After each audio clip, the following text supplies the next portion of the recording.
Well, I feel as though we've got some Ontario Hockey League royalty on the OHL podcast this week because anybody you talk to will tell you that the Memorial Cup that this guy not only played in, but captained the winning team of was the greatest Memorial Cup in the history of the Junior Hockey Championship in Canada. Iain Fraser, Fraz, makes time to join the pod. It is great to have you on the show, sir. Well, Mike, it's my honor, man. As most of the guys are involved in that game, we relive it a lot. We talk about it and we still dream about it and stuff. But I'm honored and thanks for considering me to come on your show. We will get to that and the guys that played in that game because the whole dynamic fascinates me. But before we get there, as a Scarborough kid playing in Oshawa was basically like playing in your next door neighborhood, wasn't it? Yeah, well, actually, I moved out to Oshawa when I was about 14, so I actually had a good portion of my youth in Oshawa. I played Oshawa minor with several guys on the Generals that we grew up together, and actually Joey St. Aubin too was my neighbor. So I grew up with Joe, and Joe played a year up with us. So the connection between the two teams it runs a lot deeper. But yeah, I grew up in Toronto. Actually, I grew up in Toronto with Mark Montanari. Mark and I played youth hockey together. We were both captains of that team, obviously, and our moms were friends. And they dropped the puck because it was on Mother's Day. How about that? Amazing. Yeah, small world, hockey world. You know it. You're in it. So those names that you just dropped, though, names with the Kitchener Rangers, that team that you beat not only in that OHL championship, but then that Memorial Cup that everybody Yeah, remembers so much. And that's what I find fascinating that yeah. you guys, Fraz, have all remained close and friendly, even on opposite teams.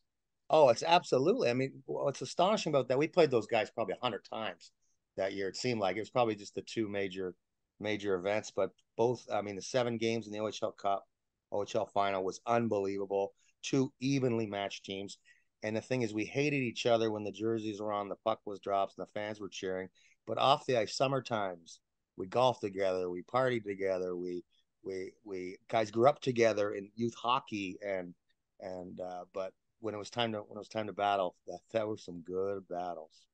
You shared with me a picture of you and Steve Rice, the captain of the Kitchener Rangers, holding the Memorial Cup on the front page of a magazine. Yeah, And you and Ricer had a chance to recreate that photo when you ran into each other not too long ago. yeah, it was kind of fun. So, and forgive me for my tooth there. One of my old school hockey players missing a lot of teeth, so my one of my caps fell off the other day when I was eating a steak. So it's not any kind of other habits. It's just it's funny. So be mindful of that. But anyway, ironically, that Rice and I played pro against each other for years, and we kept in touch. And then when he retired, I retired and started a little hockey program here in the Cincinnati area.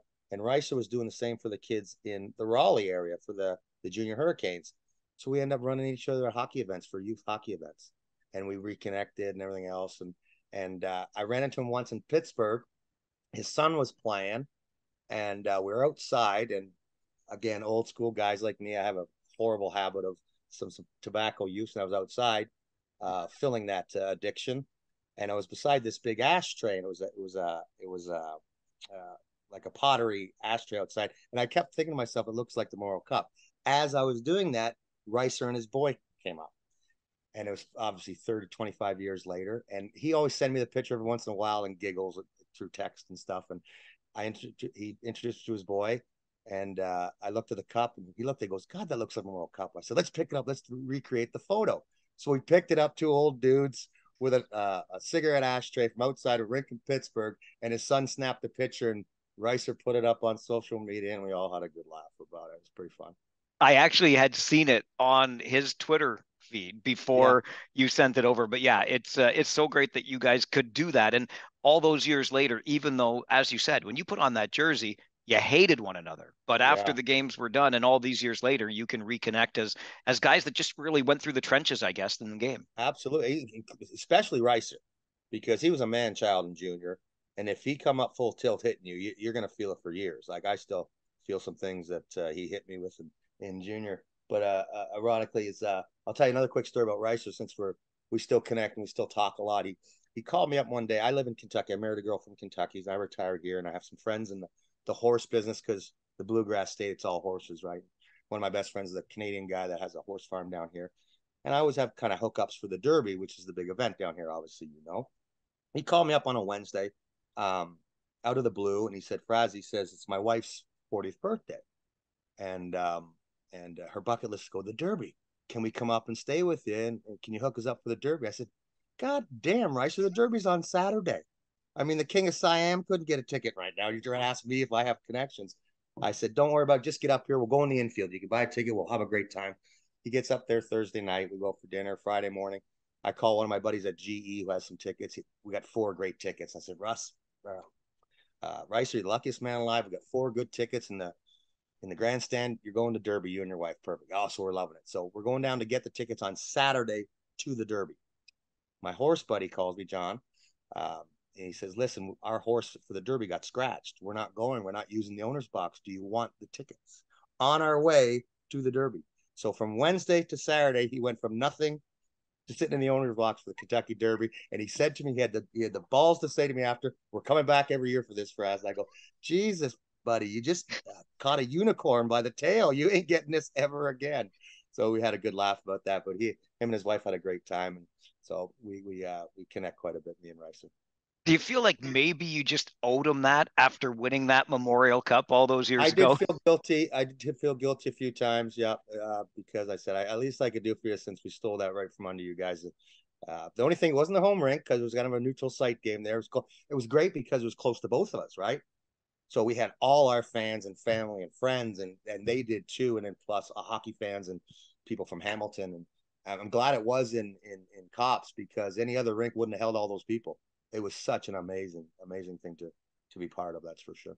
So let's talk about that season, Fraz, leading up to the OHL championship where you met Kitchener and then the Memorial Cup. Because, yeah, you mentioned it was at Cops. Hamilton was the host, but they had to bow out because the team was so bad. So it was taken away from them. At what point during that season, though, as a team that obviously had a shot, did this all sink into you as, a possibility and we're going to make a run? Ironically, it's kind of mixed emotions on that because one of my best friends growing up, one of my best friends today, Sean McCosh, who was the captain of the Hamilton Dukes at the time. And then he got pulled out of Memorial Cup. So he was quite sad about that. But it was the right thing to do, I think, in hindsight. But yeah, our team, we had a nice veteran group of great players. But I think the main thing that made us special was that we all truly, a lot of guys say this, but we truly, because today we still talk on a daily basis, 90% of those guys. We truly loved each other. We hung out together. We partied together. We trained together. We fought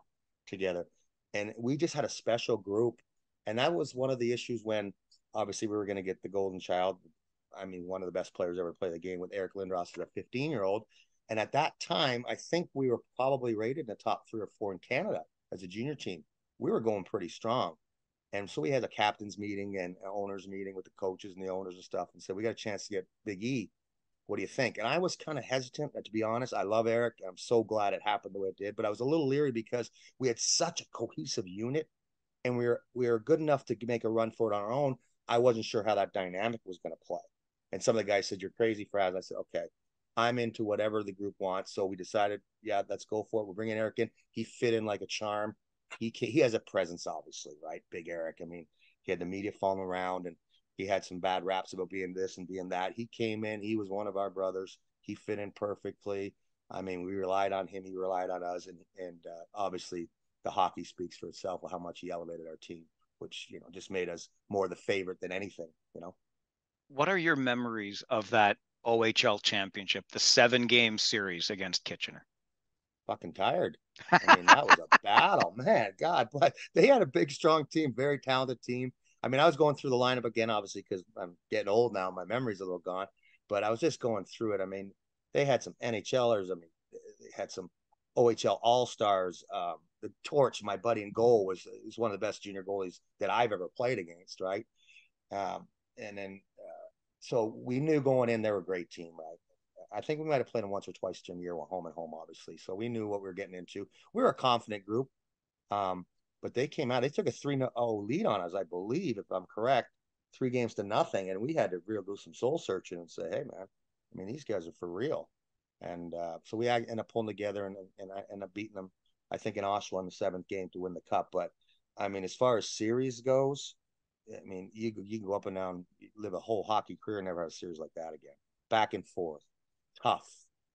physical back in that day, right? You had your superstars and your offensive guys scoring lots of goals, but you got your tough defensemen, your goalie standing on their head, and you go in front of the net, you got Yorkie pounding on your back, and you go in front of ours, you got Billy Armstrong doing the same to their guys, man. But it was back and forth. It was something that I'll never forget as far as my hockey career. I played a long time, but that series stands out.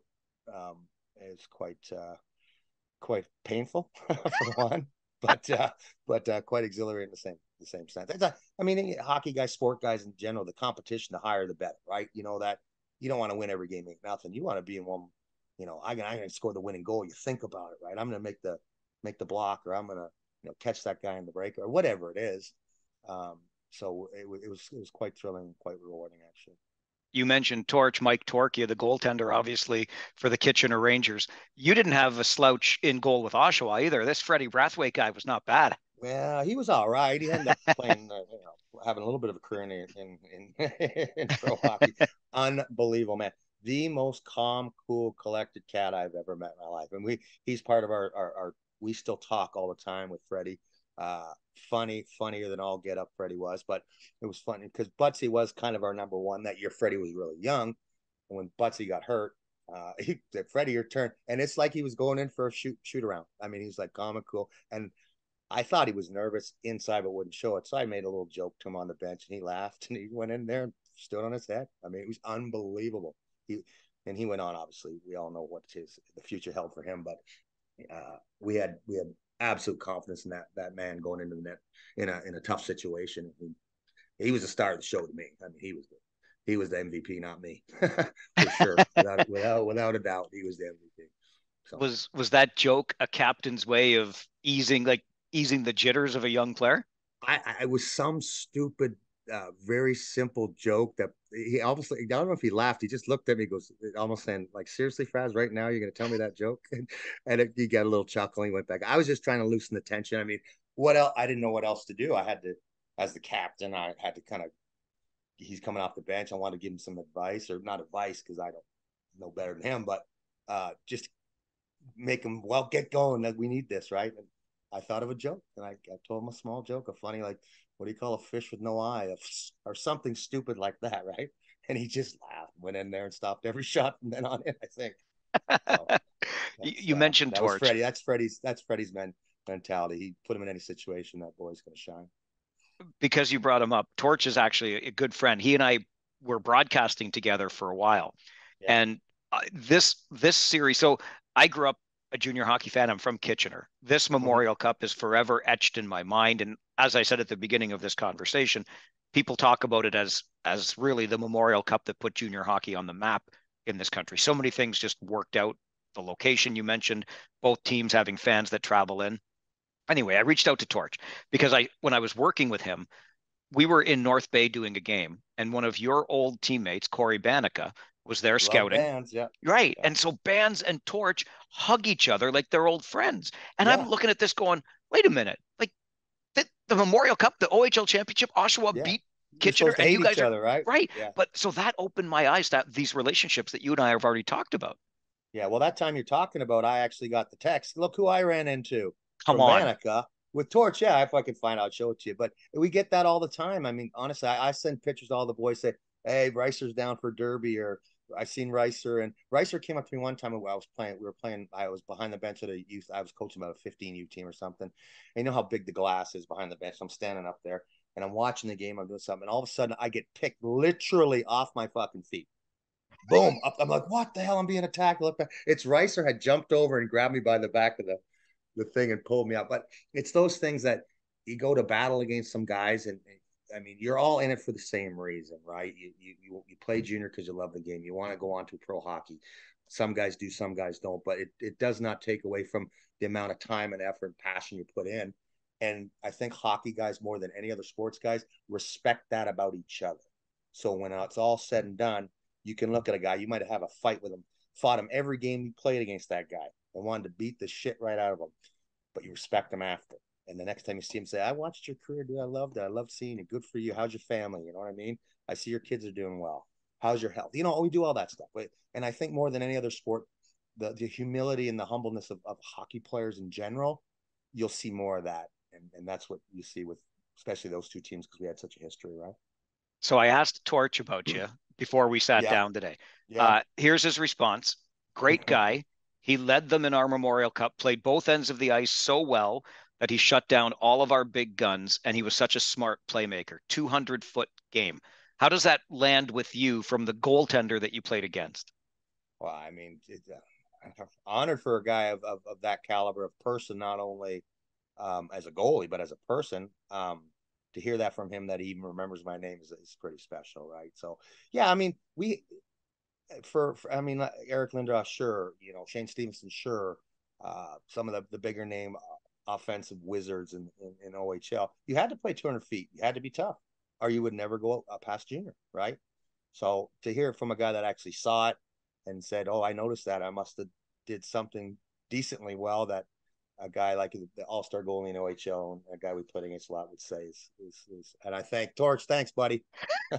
I'll Love to make get sure he together hears that. sometime. Tell him I Absolutely. said that. Yeah, for sure. I will for sure. It's Mm-hmm. interesting to me to hear that take and how you shut down Kitchener's big guns. When I'm looking at just the numbers, Fraz, you Yeah, were almost 2 points per game in the playoffs that year, 32 points over yeah, 17 games. yeah. I think he's giving a little too much credit on the shutting down their big guns because obviously in junior line match and I think at that during the cup I think I was playing with two latter NHLers and Brent Grieve and Mikey Craig. So we were a pretty offensive line too. So I'm sure we had rival Fulham and a few of those boys on our tail more than I was on their tail as far as shutting down Joey and Gilby and the more offensive guys, Yorkie and those guys. So but I thank him for the sentiment, but it's probably a little more than I deserve. Do you remember anything that might have been said in that intermission before the second overtime, before the goal was scored that won it for you guys? Oh man, it, I was thinking about this the other day when you reached out and said you were going to do this, and I was all nervous. I said, "What am I going to say? I don't want to sound stupid, like a dumb hockey player." But we we had a not a cocky group. I mean, some people I thought some guys were cocky. I get that's hockey, whatever. We had a confident group, like almost a silent confidence in our group that um, we were in. It was pretty quiet. It was more trying to just keep everybody upbeat because we are all dead tired, obviously, and you work all year, and it's going to come down to one shot that's going to make or break your legacy in junior hockey, right? And I always felt bad for the Kitchener guys because such a great team, such great players, such a great season, and one shot by Billy Armstrong from the corner of the blue line changes who goes down in history and who's on kind of forgotten. And I always felt bad about that, but I'm glad I was on the one side, mind you. Don't get me wrong, I got that arrogance in me, but I don't know. Maybe I said a couple things. A couple of the veterans might have said a few things, just like guys, we work too hard. It comes down to just go out there and give it all. That whatever you got left in the tank is. I always use this expression now because I heard it back then. I don't know who said it, but it was like, I don't care if you have 25% left in your gas tank. I want 100% of that 25. You know what I mean? And that was kind of our attitude. And fortunately, if it went any further, I don't think any of the boys would have came out from the dressing room. If we had another overtime, both teams would have said, "We'll just call it a draw and walk away." But but we were fortunate to get that goal. So So nothing special, I don't think. Armstrong lets that shot go. It goes in Yeah, the net. yeah. Where were you? What was your view of it, and what You know happened what? next? I try to watch because the video gets sent out all the time of the last part, and guys are going crazy. Guys are going all over the place. I don't even know where I was. I think I was on the ice or came off the. I don't know, man. I was going one way and Scaldy was going the other, and it was chaotic. It was such a. People always say when things like that happen with championships, I would say, "What were you feeling at the time?" I don't know. Anyone that can say they know is crazy because it's such a combination of relief, exhaustion, elation. I mean, there's so many things go through your mind at the time, and you're just finding, and you just end up doing something naturally. And my thing was go find somebody, right? Someone on my team to say, "Hey, we won. Can you believe it? We just won." But it was chaotic on the ice. I watched the video, and guys were running around, guys were falling on the ice, and everything else. And so, as far as my thought process at that point, probably relieved. Relieved that it was over, that we couldn't go much longer, and relieved that we did something that we as a group will never ever forget. So Obviously, you're in it and your focus at the time is that game, that moment. And it would take a while for it all to kind of sink in. But I meant what I've said a couple of times already on this podcast, and that is that people look at that Memorial Cup as the Memorial Cup. That's the standard. Has Yeah. As a guy that played in it, as a guy that captained the winning team of it, does that, Yeah. when did that start sinking in for you, or do you even feel that way about it? I do, and I'll tell you why. It's because, like, well, the exact phrase you just used, we hear that all the time. We see it on social media. We hear whenever it's breaking up, the comments always start the greatest junior game ever, right? And so that puts you. I mean, it's a hyperbole, whatever you want to call it, but it in people's minds it was. It is because would you rather go see a game that's 6-1 in the finals, the two best teams in Canada? Well, there's four there, but the two best teams coming out of that. Or would you rather see? Would you? It's like that movie or the show Yellowstone or something you love that, and it's just about then you're like, I don't want this to end. As a fan, you want this to give me 15 more overtimes, exciting, right, on the edge of your seat and stuff like that. So I think because of the overtimes and the fact that it was two teams that had played so many times together, and we had gone to overtime in the round robin too, I believe. Um, it was just a perfect fit. It was a perfect storm to make the great game, right? They owed us because we beat them before. We had confidence that we know we can beat them if we play our best, right? We already beat them once there. No, it took us overtime, but still. So we were confident going in, and everyone was at their best. I can't say anyone I could say didn't have a good game. I mean, guys had great games, but everyone gave it their all, and it was a fun. Looking back and watching it over before, I was like, I understand why the fans like this game. It was fucking awesome, really. It really was, right? It was awesome. It was everything. It was physical. It was fast. It was back and forth. There was goals. There was this. There was that. It was just an exciting thing to behold, I guess. So You mentioned earlier that Memorial Cup MVP. Where does it mm-hmm. rank? Memorial Cup MVP or NHL All Rookie? Oh, I would have MVP. I'm a type of person. I think most people would agree with me. Is I like to see other guys succeed and kind of take the second seat, who deserves it, right? So the MVP, believe me, it's heartfelt. And I love it, and I'm very, very proud of that. But that wasn't the major thing coming out of that. The major thing was to see Freddie come up, right? The major thing was guys that didn't go on to play pro hockey that they got a chance to win a championship as a group. The guys that worked their ass, Joe Basillos and Corey Banicas, and those guys that usually don't get the press during times are starting to say they're the reasons why we won this thing, right?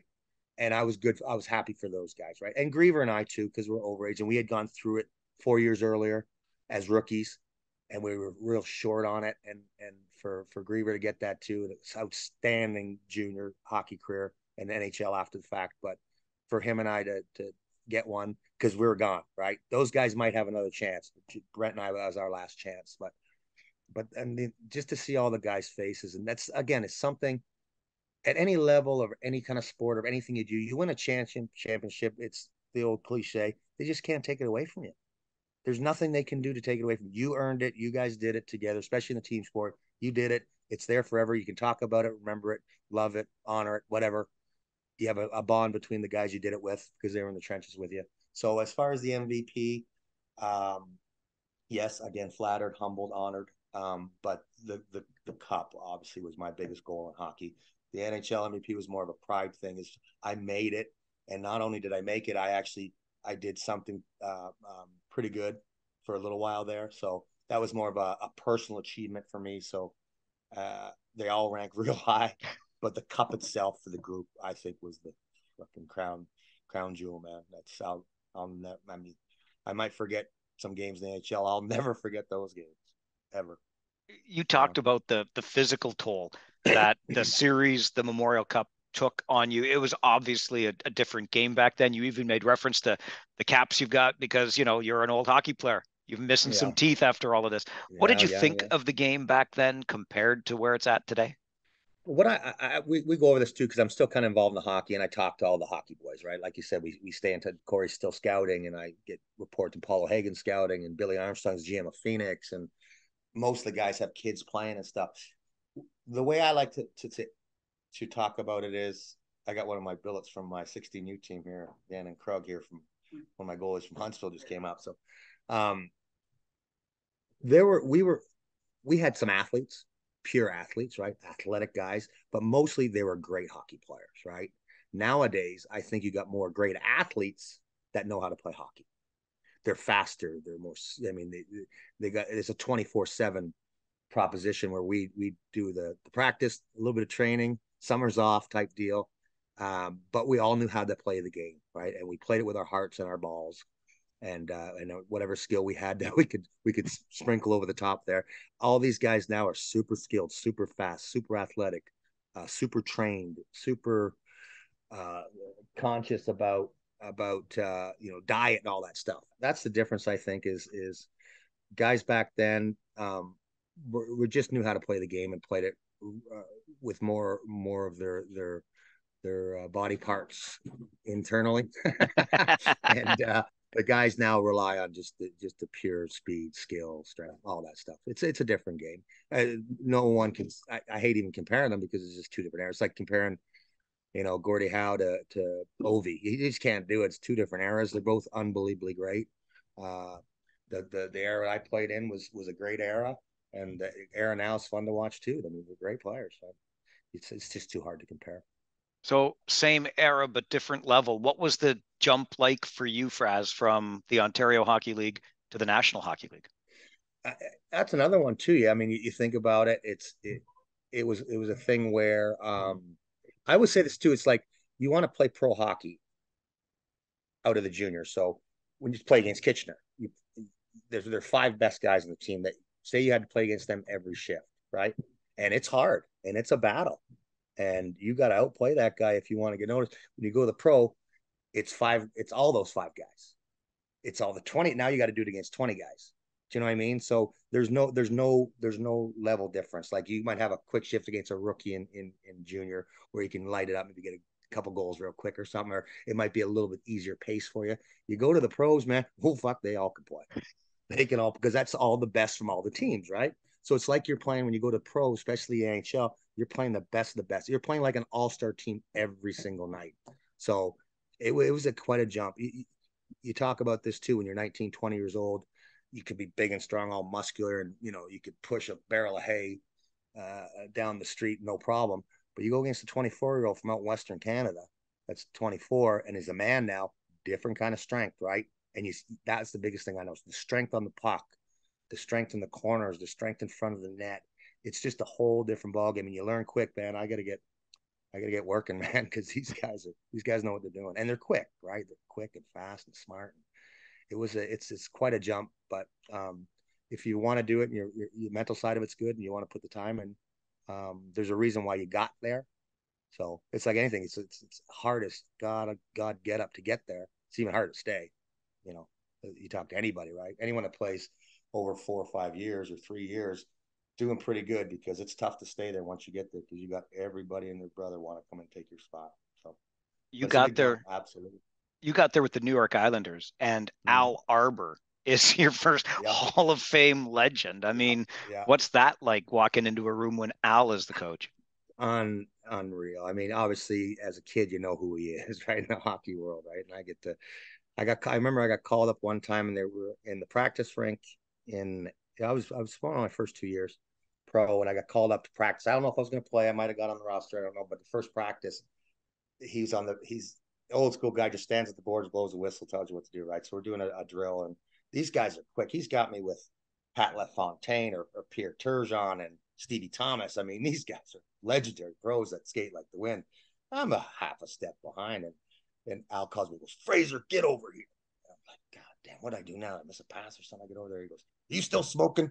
And I go, oh yeah. He goes, stop that smoking. You can't keep up. Let's go, and set me back in the line. So I was scared to death and then kind of giggled on the way out. So, but that was my first real run in with Coach Arbour. But he treated me really good. Um, my last year, I kind of thought I should have stayed up there, but that team was so stacked, there was no room, and I think he did the best thing for me. I think he had his team at the forefront, obviously, but one of his prospects, he said, Fraz, if I pull you up here, you can play fourth line, if that, and sit in the stands. You might as well go play in the American League and get some more seasoning. So I think he did the right thing, but he was real nice to me, and I really enjoyed the time with him. You mentioned that that bad habit of yours, Fraz. I can't help but think of Guy Lafleur, who apparently Mhm. would take puffs between periods, like at intermission. Was it ever that bad for you? The old No, it Windsor wasn't Arena that sneak bad. out the back door? No, not during the game, before and after. And I play with a lot of Russians who tend to like that tobacco stuff too. So they had a couple of the Russians in Quebec and Valery Kaminsky and Gusarov and those guys. Every day we get to practice for the game, I'd hear Pashli Kurit Frazi. I was like, what?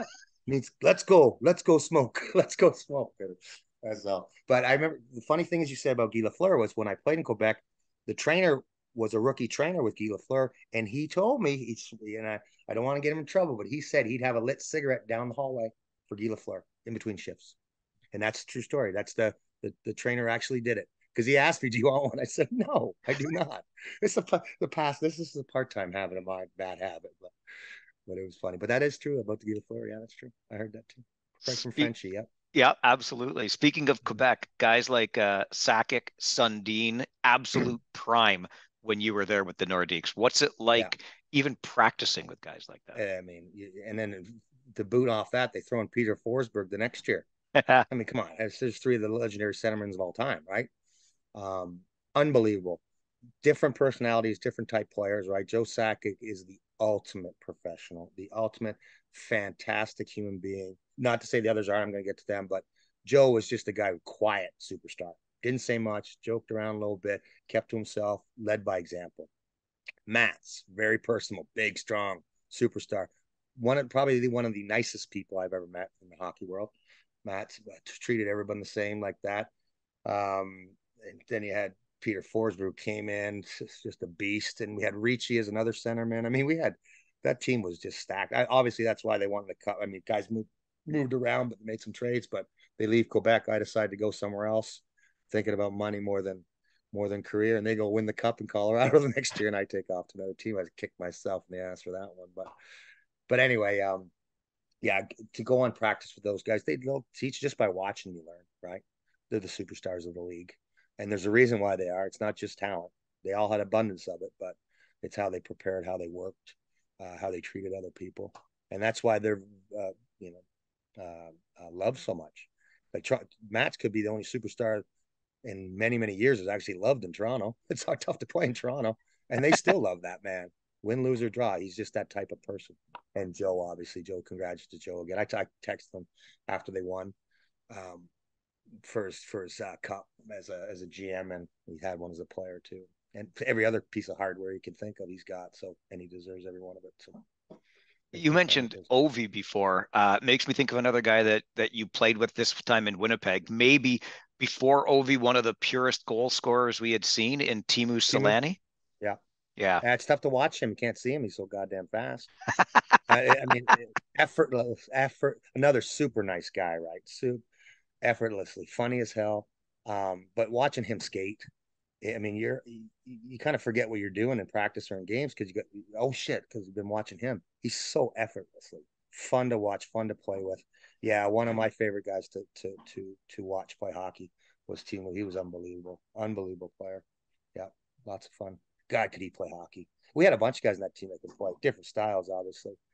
Um, but that was a fun time too. Actually, because of the horse business, is Oh yeah. Eddie Olchak, right? He was on that team too that last year in Winnipeg, and his son was actually playing over in Indianapolis for an East Coast team, and it was when he was going through some of his health problems and stuff, and he was getting healthy, and I hadn't talked to him in years and years and years, and I just showed up at the game, went up and talked to him, we had a hug and talked a little bit, and he's good friends with the horse guy I was telling you about, and my buddy in Lexington, and they're good friends, so we keep in touch kind of that way. I kind of run into Eddie every once in a while, but Timo, man, oof, boy, oh boy, oh boy, something else, something else. I had wanted to ask about one more coach too, because Yeah. one of your other NHL stops was at Edmonton, and George Mm-hmm. Burnett was the head Yeah. coach there, who was an assistant when you were in Oshawa. Was it like Yep. a little bit of familiarity there for you in Edmonton? 100%. I think that's the reason that Edmonton picked me up. It was um, I was in a situation where I didn't have to go to the minors if I got sent down because of veteran rule and all that stuff. And the lowest team in the standings gets to have you. How the waivers work back then, I don't know if it's still the same, but and I ended up going to Edmonton. It was 100% because George, he's familiarity. He knew who I was. He knew what I could do. He knew what kind of person I was. And when I got there, it made my transition a little easier too. Obviously, knowing the coach personally, it didn't mean he gave me any favors, mind you, and he shouldn't, right? Because I mean, he's got a job to do too. But just the initial move over there was quite comforting. And plus, Freddie Brathwaite was there. Sure. The late great, one of my good buddies growing up, Brian Marchment, obviously, the tragedy with Brian. But I grew up with him and his family. We were friends as kids. And then Jason Arnott and Corson. I knew all those guys. So that transition was made even easier for me with George and all the players I knew. So Boy, you mentioned Marsh, and that gets me just thinking about he was around the rinks as a scout for years and years, got to know him quite well. And it's sudden and shocking and tragic and all of those words, eh? Shocking. Yeah. It's like I said, our families were close in Toronto. We played. His dad was our Wayne was, or not Wayne. Wayne coached the thing. His dad, John, was my dad's friend, and he coached me with a young AA team when Brian and I were just kids. And Mike Short, who actually played for the Generals too, and left before World Cup. But yeah, and then through junior and stuff, Mush was a killer, right? He was a crusher, and he'd come up and he wouldn't hit me. And all the times I played against him, he was my friend. He'd go like, Fraz, if you come through that middle again, I'm gonna kill you. So I'm giving you a heads up now. Don't do that no more. You got guys like me on the other side who's ready to light you up. So, and yeah, I cried. Actually, Corey Banica sent me a note because they was in Montreal and Corey was there too. And the news came out, I guess, before it hit the news that Corey knew that Brian and I had a pass together, and actually my mom called me too because she knew Brian and his brother Wayno. Yeah, it's sad for hockey, sad for his family, sad for anyone who knew Mush. You know, guys that played against him hated that man, but a very, very nice man off the ice. Yeah, he really was. That's the guy I got to know for sure. Yeah. And it took a lot of people after him to retire to realize what a great person he is, right? Because they try to conflate the two as he was such a badass on the ice. They got to think that's all he is off the ice. No, great family man, great husband, whatever, right? Great dude, just a great dude. And it's the hockey world lost a good one there for sure. No question about it. And the world did. For sure. What ultimately led you to Europe? A couple things probably. I had a bad knee injury with San Jose, so I did it in Kentucky. I was in Hartford playing. Kentucky was playing in Springfield. We had the night off. We were going to Buffalo. Wayne Thomas asked me, said, "We won't send you down, but on emergency, we go down to Kentucky to play for Kentucky, the HL team. They're in Springfield. They got missing a lot of players." I said, "Sure, yeah, I'll go down. I know all those guys." I was down there. Go play. First shift, blew my knee out, ACL surgery. So I was gone. And then obviously my contract was up, trying to renegotiate contract.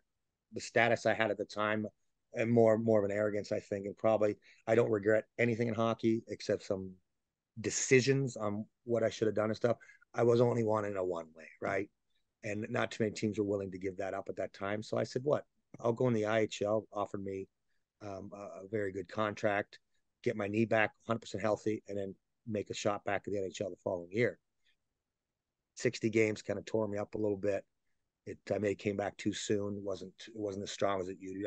I had a good year, didn't have a great year. And then I just got the offers from Europe. And I think the body at that time, I was probably 30 at the time, maybe 29, 30, coming off major surgery too early.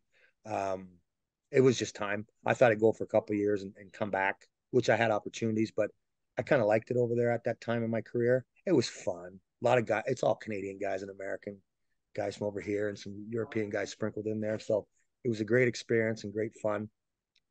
So I just kept staying. I just stayed over there for the remainder of my career. You were over in Europe much earlier, of course, 95 with the Worlds, Team Canada, where you won a bronze medal. Yeah. So what happened there was kind of an interesting story. So it was the lockout year, obviously, right?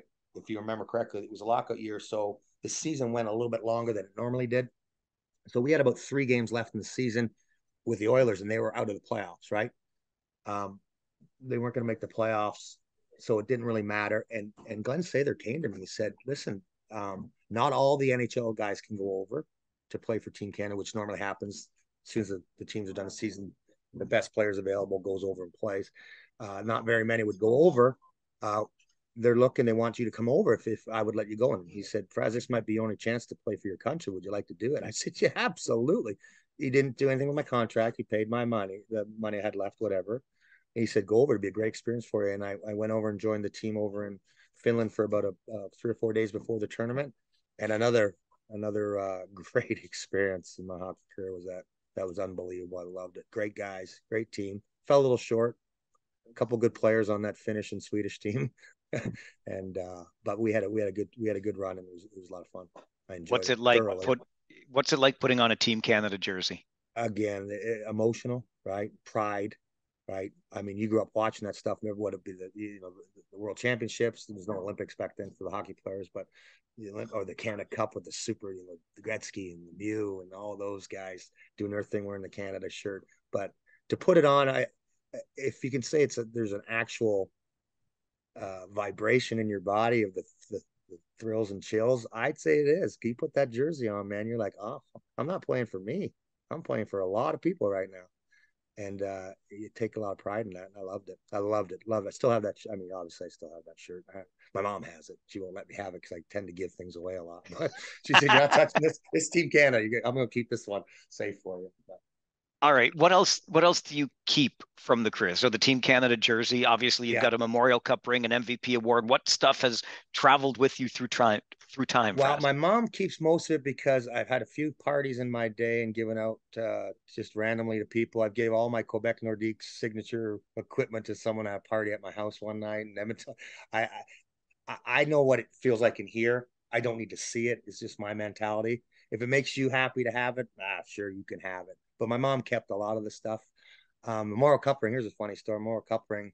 Um, it wasn't a diamond. Junior guys don't get diamonds in there. It was more of a cubic zirconian or something. But I cracked it in a fight in a bar one night, and it's got a big chip out of the side and stuff. So, and it's bent all up from a couple of bad choices late night with some bad people. So that's in a case somewhere that I'm not allowed to wear it no more because I don't want to totally damage it. Like I said, all little things from kids, a lot of stuff from my junior hockey jerseys, a couple of the NHL ones, Team Canada for sure. I think my dad keeps my Team Canada jacket, and he still wears that for his winter coat. It still fits him, so he's as proud as I am of that. So I'll let him have that. I hope the fight didn't start because somebody said you didn't deserve that ring because you earned it, Fraz.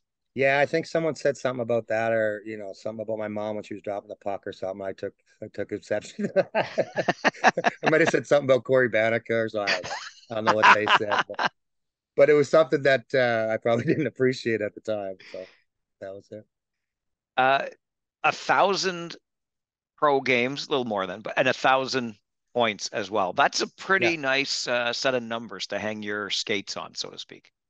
yeah. I mean, you play a long time, and the way I play, I was just fortunate that outside of that one injury in my pro days, I had one in junior, but in pro days was just that one injury that I could get over. That I was fortunate enough to play that long, and actually someone wanted to, still wanted to watch me or have me as part of their team. So I was fortunate about that. The stats are the stats, right? Um, Maybe when I'm getting ready to leave this beautiful planet, I might look back and say, "Hey, you did pretty fucking good, Fraz," But as of right now, I was fortunate to play every time I got on the ice to play for a team and wear a uniform and make a little bit of money and let some people have some fun watching. That's the big thrill to me. What do you remember of your first NHL game? The first thing I remember that is there's a couple of funny stories on that. But anyway, my father came down. My mom never watched me play. Come on. Outside the Memorial Cup, my Memorial Cup game, she come to the face off and then she left. She never watched it. She would watch a highlight now and then, but she's so scared because I used to fight a little bit in junior stuff. She didn't like that. Didn't like that, scared to death I was gonna get hurt. But she never watched. So she didn't come down. My brothers, my dad, my uncle, and my cousins came down to Long Island for that first game. Um, Coach Arbour put me on with some pretty good hockey players. And fortunate enough, I think I got 2 goals out that my first game. 2 goals and assists, got first star, which was really exciting. And Stumpy Thomas is the funny part of it. I'm not going to get Stumpy in trouble. Stevie Thomas, I had known from skating in the summer. Um, Pulled me aside. He had a little spot, and he might have had an affection for nicotine at that time periodically as well. And he goes, Fraz, I'm gonna give you a treat. He took me over, and me and him enjoyed tobacco product, cigarette together. And he just told me that coming from a guy like Stevie Thomas, that he played great out there, Fraz. I mean, I'll never forget that moment from that guy. It was great. It was good. I hope he doesn't get mad at me for telling the secret, but you can cut out that we were smoking. You took me aside, but I remember that Stumpy was he was good to me. But that my parents coming down and the first goal was almost in slow motion. You know what I mean? As it left my stick and I seen it, I was like, oh my god, I'm gonna score a goal. It's going in. Oh my god, well, how do I cheer? What do I do? Do I do a dance? Do I do a celly? Do I do what? And I just went, oh shit, it went in. All right, you off to the races now. But that was it. Yeah, it was a great experience in Long Island at Nassau Coliseum. I remember. Mm-hmm. You mentioned earlier your U16 goalie, your billet kid was stopping by. What keeps you in the game at the level you're at today? Oh, a couple things was the kids, right? Obviously, we started this little program because we had a couple ex-pros that married Lexington girls too, that I played with in the AHL in Lexington and stuck around. And my friend John, his boys were starting hockey. And in this area, it's not a hockey market, right? So we decided to put this thing together. And I love seeing the kids get better. And I mean, I had so many people, as we all do in life, helping you. I mean, I just talked to Sherry Basson yesterday, who's my favorite. I mean, he did so much stuff for me. He took the time to make sure I was doing stuff right, properly, and give me opportunities and coaches and older guy mentors and stuff like that. That Johnny McLean's and stuff are Oshawa boys who always just pull me aside at golf tournaments and say, Fraz, keep going, bud. Took me, whatever. I felt like you give it back, right? Give it back. And with my son Jake, he needs a lot of special care.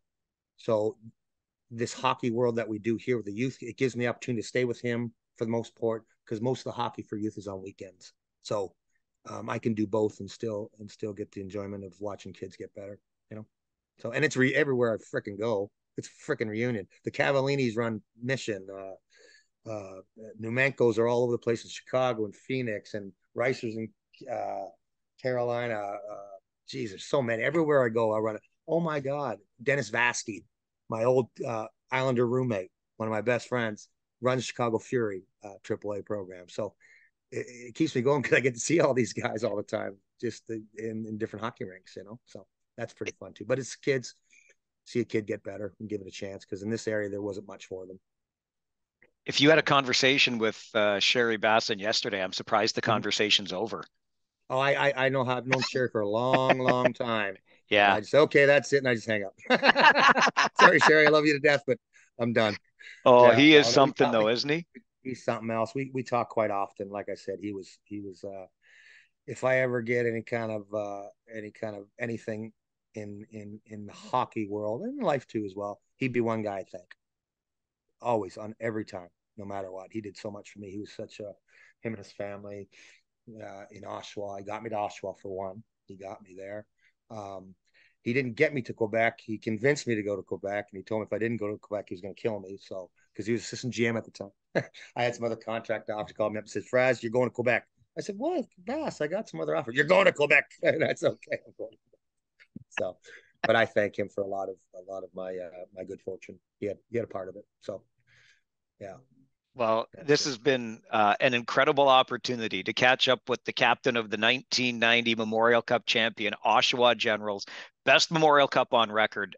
You've been so generous with your time, Fraz. Thank you so much for doing this. Hey, Mike, I just hope I don't get you fired from this. I hope I did all right for you, and someone tuned in and listened to it, and I wish you. I'm humbled and honored that you thought of me, bud.